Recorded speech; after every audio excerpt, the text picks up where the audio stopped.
House finches are small-bodied finches with fairly large beaks and somewhat long, flat heads.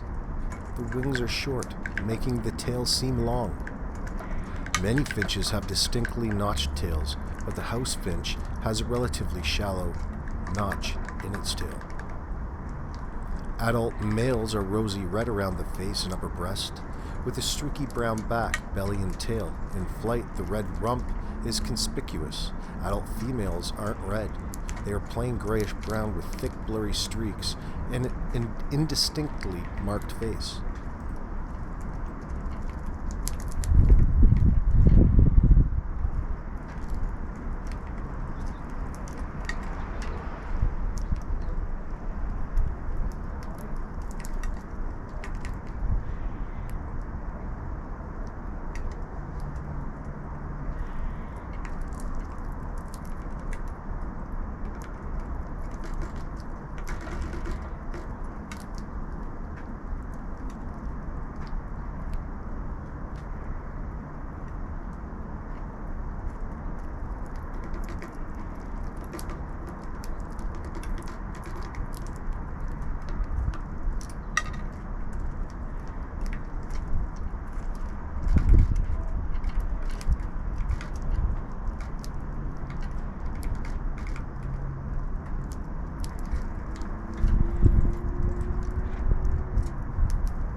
House finches are gregarious birds that collect at feeders or perch high in nearby trees.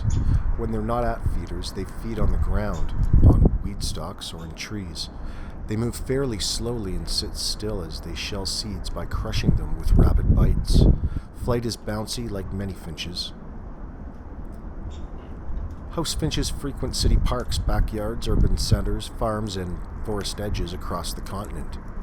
In the western U.S., you'll also find house finches in their native habitats of deserts, grassland, chaparral, and open woods. House finches, particularly males, can look very different from one to another. This is largely due to the difference in their diet rather than regional differences. Even though all of the eastern North America's house finches are descended from the same few birds released on Long Island, meaning they're much more closely related to each other than they are to birds across the West, there aren't any strong differences in size, shape, or color between the two regions.